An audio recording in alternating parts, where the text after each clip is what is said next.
शीश महल विवाद को लेकर आम आदमी पार्टी के खिलाफ दिल्ली बीजेपी के कार्यकर्ताओं ने अब मोर्चा खोल दिया है और आप देखिए फिरोज शाह रोड स्थित इस बैरिकेडिंग को पूरी तरीके से बीजेपी के कार्यकर्ताओं ने तोड़ दिया है। ये 2 लेयर की सिक्योरिटी लगाई गई थी। पहली लेयर को तोड़ते हुए कार्यकर्ता अब अंदर दाखिल हो गए हैं और 5 नंबर फिरोज शाह रोड का जो अरविंद केजरीवाल का आवास है उसका घेराव करने के लिए अब ये कार्यकर्ता आगे बढ़ रहे हैं। जिस तरीके से आम आदमी पार्टी लगातार बीजेपी के निशाने पर है, बीजेपी लगातार इस बात का विरोध दर्ज करा रही कि आखिरकार शीश महल में इतना बड़ा घोटाला कैसे हुआ। वो शीश महल जिसमें 2022 में रेनोवेशन का काम कराया गया और जिसके बाद कहीं ना कहीं लाखों करोड़ की बात सामने आई। बीजेपी का कहना है कि लाखों करोड़ों का इसमें भ्रष्टाचार हुआ है। यही वजह है कि अब बीजेपी हमलावर है। तस्वीरें आप फिरोज शाह रोड से देख रहे हैं जहां पर बीजेपी के कार्यकर्ताओं का प्रदर्शन काफी उग्र हो गया है। पहली लेयर को यहां पर तोड़ दिया गया है। बीजेपी के कार्यकर्ताओं को भी पता है कि विधानसभा चुनाव है, चुनाव से ठीक पहले अगर वो अपने मंसूबों में कामयाब होते हैं, क्योंकि बीजेपी साफ तौर पर बता चुकी है कि उसका मुख्य मंसूबा, उसका मुख्य जो एजेंडा है वो है अरविंद केजरीवाल को एक्सपोज करना। अरविंद केजरीवाल के द्वारा जो भी घोटाले किए गए हैं, जो कथित घोटाले किए गए हैं, उनको एक्सपोज करना और इसी एजेंडे के साथ बीजेपी अब आगे बढ़ रही है। और उसी की एक तस्वीर आप देख रहे हैं फिरोज शाह रोड स्थित केजरीवाल के आवास की तरफ इन कार्यकर्ताओं का बढ़ता हुआ ये हुजूम, जिसने एक बैरिकेड को पूरी तरीके से तोड़ दिया है। फिरोज शाह रोड से कैमरा पर्सन दिलीप के साथ मैं मोहित शुक्ला, भारत एक्सप्रेस।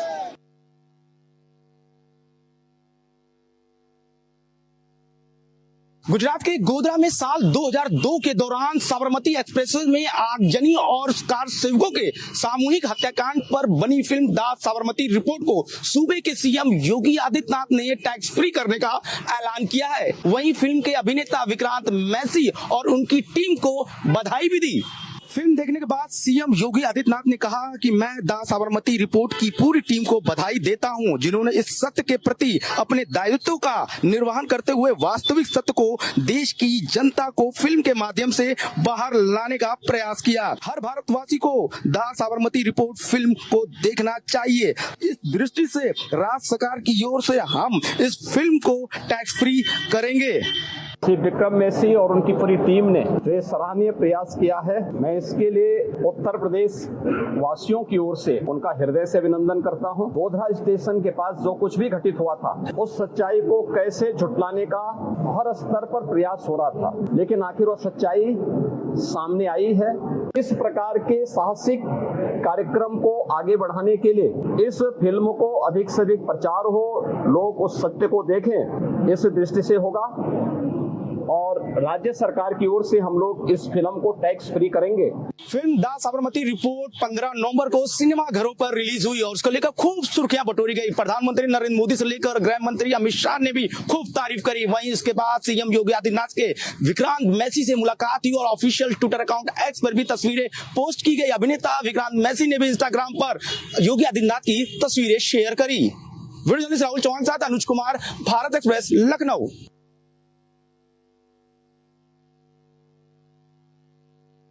हनुमान कथा वाचक धीरेन्द्र कृष्ण शास्त्री बागेश्वर महाराज आज अपनी धर्म यात्रा पर निकल चुके हैं और यह यात्रा आज छतरपुर जिले के गढ़ा से शुभारंभ यात्रा का किया गया है।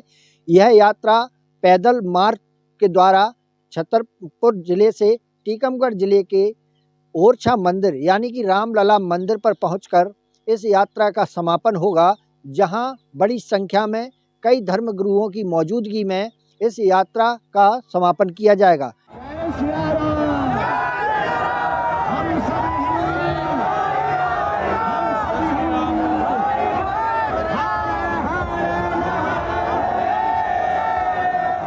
फिलहाल इस यात्रा का शुभारंभ हुआ है और इस यात्रा में भगवा ध्वज लेकर सनातनी अनुयायी हिंदू धर्म के लोग बागेश्वर महाराज के साथ चल समारोह में शामिल हैं। ढोल नगाड़ों पर काफ़ी बड़ी संख्या में जो धर्म अवलंबी हैं उनके द्वारा भगवान की नारेबाजी भी की जा रही है। साथ ही इस यात्रा में काफ़ी समर्थक उनके साथ नजर आ रहे हैं। वहीं बात की जाए तो इस यात्रा के माध्यम से वह हिंदुओं को एक करने की बात कह रहे हैं और जिस तरह से धर्म को लेकर संशय बना रहता है, अक्सर हिंदू धर्म पर लोग प्रहार करते हैं, उन हिंदुओं को इकट्ठा करने के लिए एकता के मंच पर लाने के लिए, एक सूत्र में बांधने के लिए है यात्रा का शुभारंभ किया गया है। और इस यात्रा का भी यही उद्देश्य धीरेन्द्र कृष्ण शास्त्री जी के द्वारा बताया गया है कि सभी हिंदुओं को एकता के सूत्र में बांधा जाए और धर्म के प्रति जागरूक किया जाए। Manoj Choubey, Bharat express, Chhatarpur.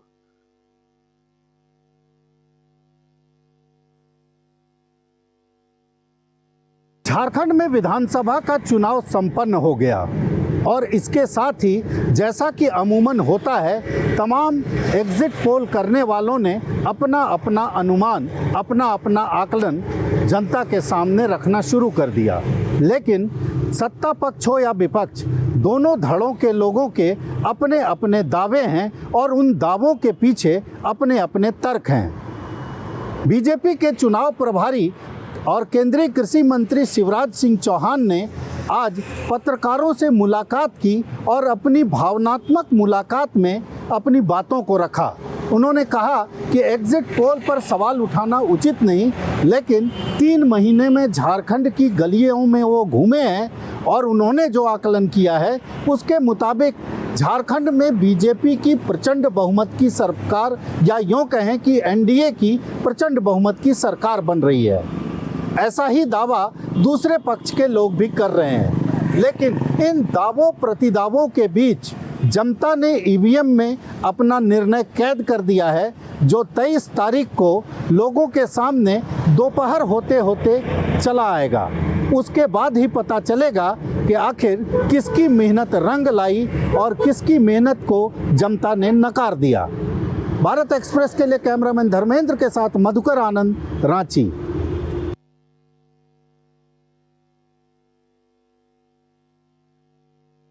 PCC chief Jitu Patwari की नवगठित कार्यकारिणी की 2 दिवसीय बैठक आज भोपाल के पीसीसी कार्यालय में शुरू हुई।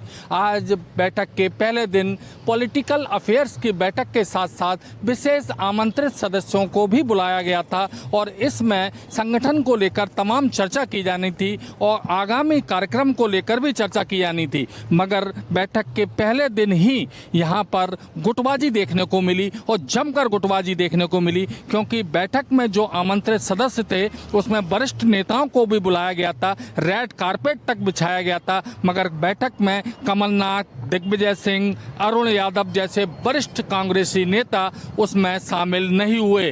हालांकि बैठक में ये दावा किया जा रहा है कि वो वर्चुअल रूप से जुड़े थे, मगर वो बैठक में सीधे प्रत्यक्ष तौर पर शामिल नहीं हुए, जिसको लेकर एक बार फिर कांग्रेस में गुटबाजी हावी होने को देखा जा रहा है। कहीं ना कहीं बैठक में आज मंडल, सेक्टर, ब्लॉक में किस तरह से काम किया जाए और बीजेपी संगठन से किस तरह से मुकाबला किया जाए, आगामी रणनीति ये है कि सरकार को किस तरह से किन किन मुद्दों पे घेरा जाए, इन तमाम सारे मुद्दों पे चर्चा होनी थी। मगर इस चर्चा में कहीं ना कहीं वरिष्ठ कांग्रेसी नेताओं के शामिल नहीं होने से ये चर्चा कितनी सफल हुई या नहीं हुई ये कहना मुश्किल है, या इसका एग्जीक्यूशन मैदान में किस तरह दिखेगा ये आने वाले समय में मालूम पड़ेगा। कैमरामैन मनीष के साथ भारत एक्सप्रेस के लिए भोपाल से अजय भटनागर।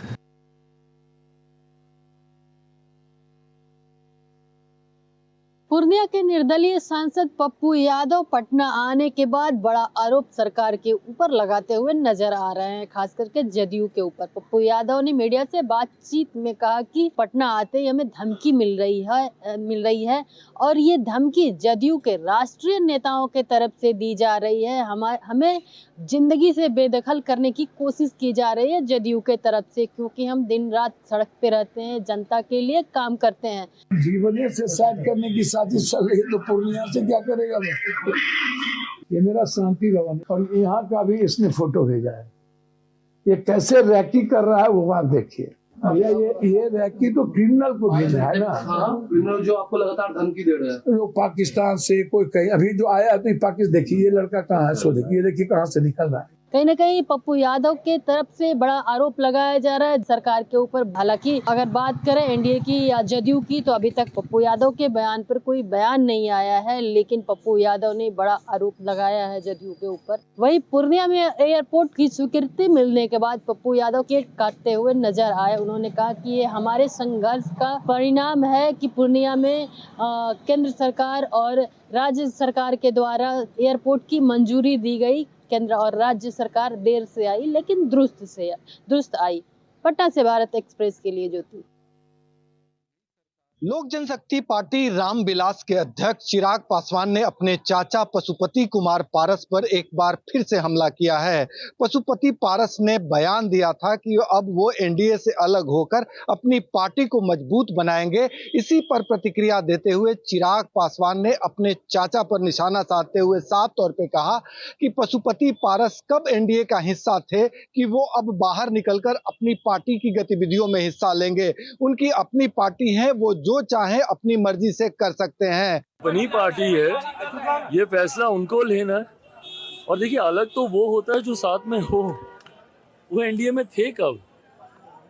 एनडीए लोकसभा के चुनाव के वक्त भी नहीं थे, विधानसभा के चुनाव के वक्त भी उनको गिनती में तो कोई रख नहीं रहा। तो अलग तो वो होता है ना जो किसी चीज का हिस्सा हो। वो एनडीए में थे कहाँ? इसके अलावा चिराग पासवान ने झारखंड और महाराष्ट्र में एनडीए की जीत का दावा किया और साफ तौर पे कहा कि जनता एनडीए के साथ है।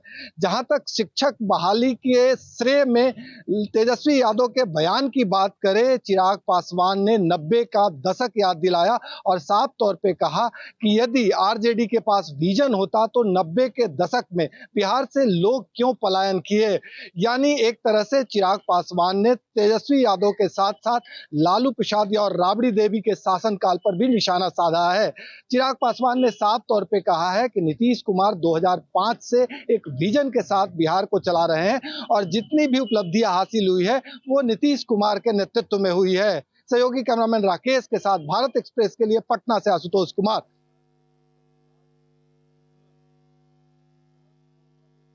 वाराणसी का एक्यूआई लगातार बिगड़ता जा रहा है। बुधवार की देर शाम जिला प्रशासन के द्वारा जारी किए गए आंकड़े में 250 से 260 एक्यूआई बताया गया है, जो निश्चित ही स्वास्थ्य के लिए हानिकारक है। ऐसे में जिला प्रशासन को जल्द से जल्द कोई न कोई ठोस कार्रवाई करनी पड़ेगी, जिससे वाराणसी का एक्यूआई सुधर सके और लोग स्वच्छ सांस ले सकें।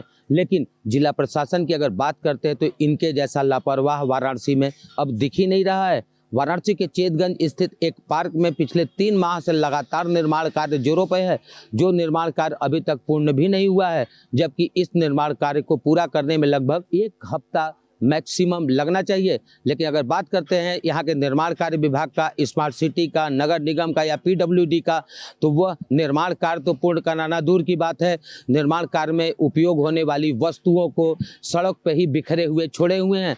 तमाम तरह के गिट्टी, बालू, ईंटें या सीमेंट की बोरियां खुलेआम छोड़े हैं। ऐसे में अब सबसे बड़ी बात यह हो जाती है कि जिस पार्क में यह निर्माण चल रहा है, उस पार्क में सैकड़ों बच्चे रोजाना आते हैं खेलने के लिए एवं अपना स्वास्थ्य लाभ लेने के लिए। लेकिन उन बच्चों को क्या पता कि इस पार्क में उनका मनोरंजन नहीं बल्कि उनका स्वास्थ्य खराब हो रहा है। अब देखने वाली बात होगी कि निर्माण कार्य विभाग कब इसको जल्द से जल्द पूर्ण कराता है तथा जिला प्रशासन निर्माण कार्य विभाग के ऊपर क्या कार्रवाई करती है, जिससे आम जनमानस को राहत मिल सके। कैमरा पर्सन अभिनव वर्मा के संग विमलेंद्र राय, भारत एक्सप्रेस, वाराणसी।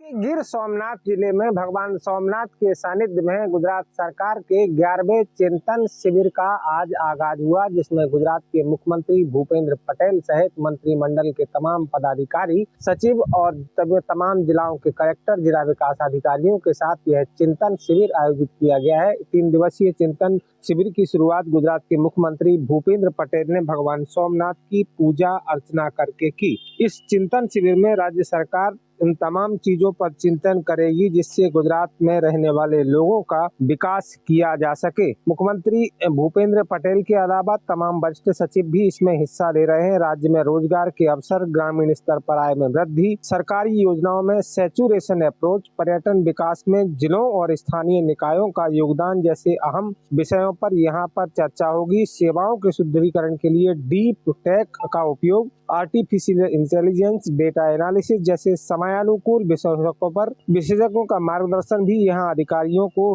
दिया जाएगा। साथ ही यहाँ राज्य सरकार उन अधिकारियों को भी पुरस्कृत करेगी जो राज्य में बेहतरीन कामकाज कर रहे हैं। अहमदाबाद में कैमरा पर्सन संजय कोष्टी के साथ अरविंद शर्मा, भारत एक्सप्रेस।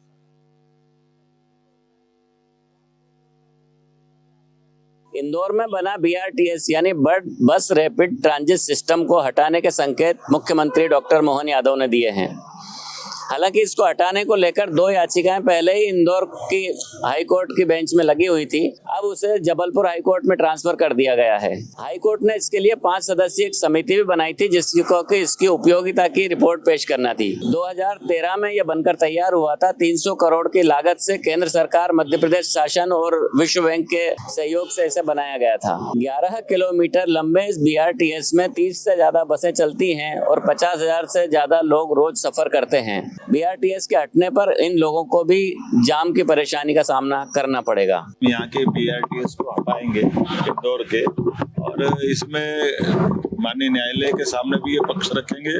और हमारे अधिकतर चौराहों पर जो यातायात की समस्या आ रही है तो वहाँ ब्रिज बना करके इसके समाधान खोजेंगे। जब ब्रिज बनाएंगे तब भी BRTS को हटाना ही पड़ेगा। इसलिए मैं आपके सबके बीच में बता रहा हूँ कि कुल मिलाकर के आने वाले समय में इंदौर का यातायात सुगम हो, आवागमन की सुविधा हो, लोगों को कष्ट नहीं हो, ये हम सबकी जवाबदारी है। अब सवाल उठता है कि 300 करोड़ से बने हुए इस BRTS को हटाने में भी करोड़ों रुपया खर्च होगा। पूरा पैसा जनता का ही है और जनता के पैसे की इस तरह बर्बादी करना जनप्रतिनिधियों को कहां तक उचित है। कैमरामैन इमरान खान के साथ जय व्यास, भारत एक्सप्रेस, इंदौर।